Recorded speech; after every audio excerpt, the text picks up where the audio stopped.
the world was stunned, and disbelief swept across the United States as the news broke. In a move no one saw coming, FIFA stripped the United States of its 2026 World Cup hosting rights, sending shockwaves through the global sports community and leaving millions searching for answers. Years of meticulous planning, billions in projected revenue, and the dreams of 11 American cities vanished overnight. Stadiums that were once buzzing with anticipation now stood eerily silent, their future uncertain. The largest World Cup ever, with 48 teams and 104 matches, was set to cement the U.S. as a global soccer powerhouse, promising to unite fans from coast to coast and showcase American hospitality on the world stage. Instead, the abrupt reversal left cities like Los Angeles and Miami facing economic uncertainty, with local businesses bracing for devastating losses and a legacy of failure that would haunt them for years to come. The U.S. had hoped to build on the legacy of 1994, when the World Cup sparked a soccer renaissance. Now, instead of celebration, there are only questions about what went wrong and whether the dream can ever be revived. Meanwhile, Canada, once a junior partner in the bid, is suddenly thrust into the global spotlight, tasked with hosting the entire tournament and carrying the hopes of a continent.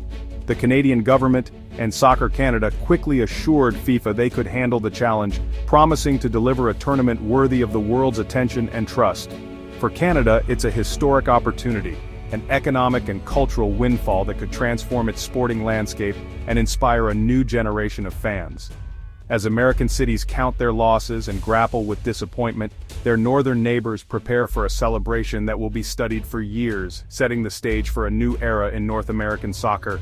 The world is watching closely, and the answers to this unprecedented reversal will shape the future of soccer in North America for generations to come. The shockwaves are only beginning to be felt as communities, fans, and officials try to process the magnitude of what's been lost. A new chapter in World Cup history has begun, one that will test the resolve of nations and redefine the legacy of the beautiful game on this continent. FIFA's decision wasn't about a single dispute or a minor disagreement. It was the result of months of mounting tensions and unresolved issues. At the core, FIFA's demand for centralized control clashed with the US's fragmented, city-driven approach, creating a significant impasse.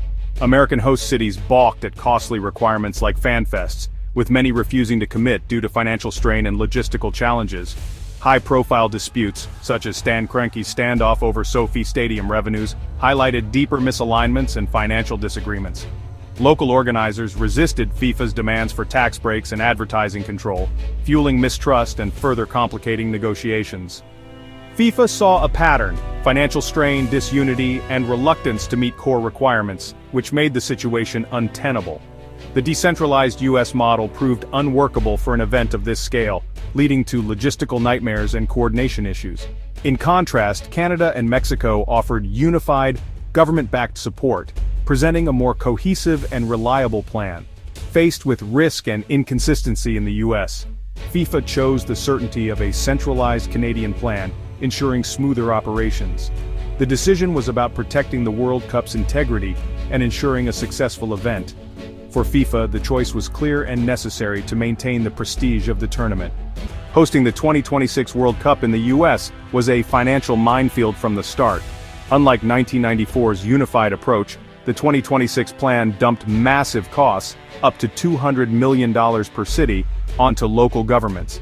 FIFA kept all major revenue streams, leaving cities scrambling to cover expenses with limited local sponsorships. Public funds were tapped. Georgia, Washington, and Miami-Dade each allocated tens of millions, but it wasn't enough. The federal government's security funding didn't cover operational costs, forcing cities to consider new taxes and cutbacks. The result: hesitation, corner-cutting, and mounting deficits. The American system's separation of powers clashed with FIFA's top-down demands. Without a unified financial plan, the model was doomed.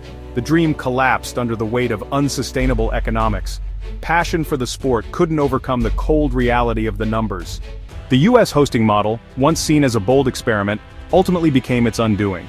What was meant to showcase American innovation instead revealed deep flaws in coordination and leadership. Instead of a single, empowered committee guiding the process, 11 cities operated independently, each with its own priorities, budgets, and visions for the event.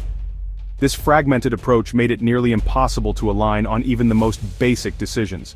The result was a patchwork of inconsistent standards, endless negotiations with FIFA, and a constant struggle to find common ground.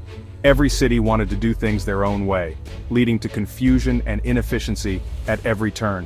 The 1994 World Cup succeeded because the U.S. presented a united front, working together toward a shared goal. In contrast, the 2026 bid was marked by chaos, miscommunication, and a lack of shared purpose. Cities debated even core requirements like fan fests, with some considering independent events that would undermine FIFA's control and the overall fan experience. The lack of agreement on fundamental elements created further rifts. Without a central authority to mediate and enforce decisions, confusion reigned.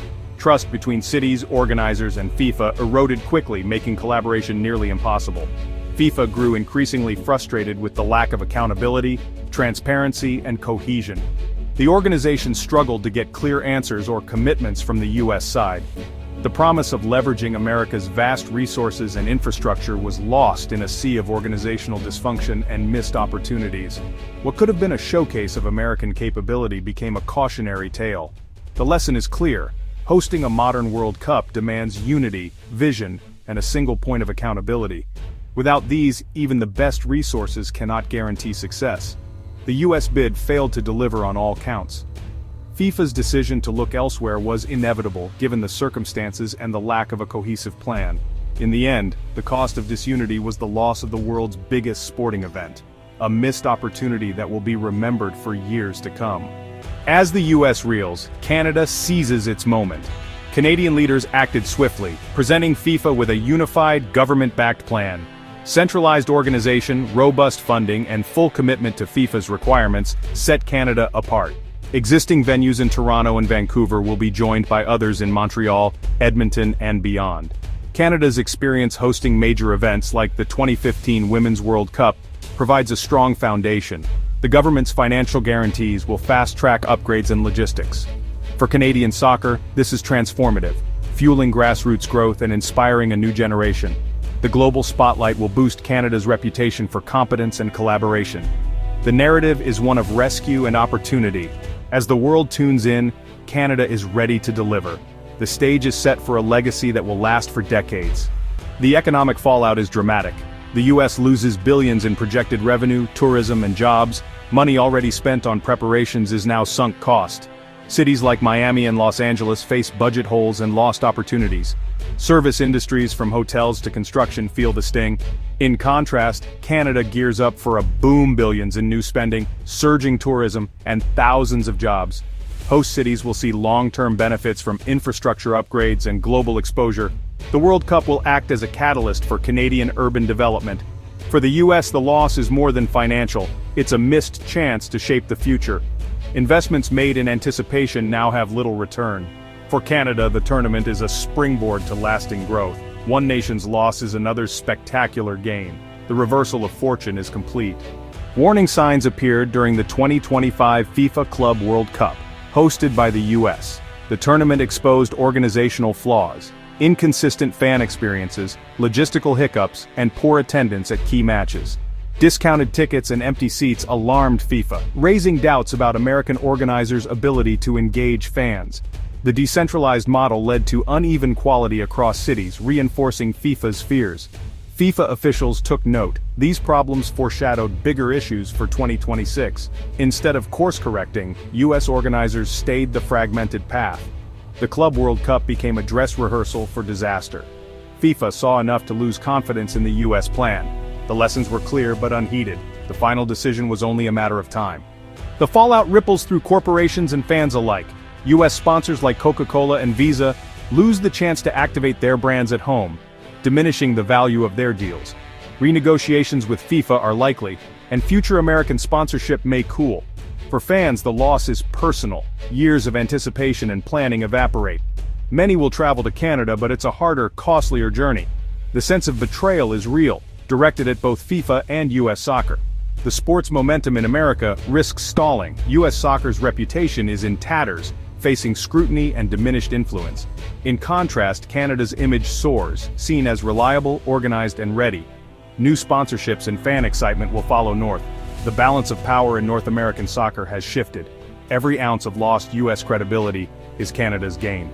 The loss of the 2026 World Cup is a turning point for U.S. soccer. The immediate task: investigate what went wrong and rebuild trust. U.S. soccer must confront its leadership failures and flawed hosting model. Without accountability, the risk of repeating mistakes looms. Major League Soccer now carries the torch for the sport's growth. National teams must perform to restore pride and credibility. This crisis could spark overdue reforms, stronger partnerships, unified planning, and realistic bids for future events. The pain of 2026 may lead to a more sustainable approach. The dream is over, but the future is unwritten. Will this failure define U.S. soccer, or become the catalyst for lasting change? The next chapter depends on what America learns from this moment.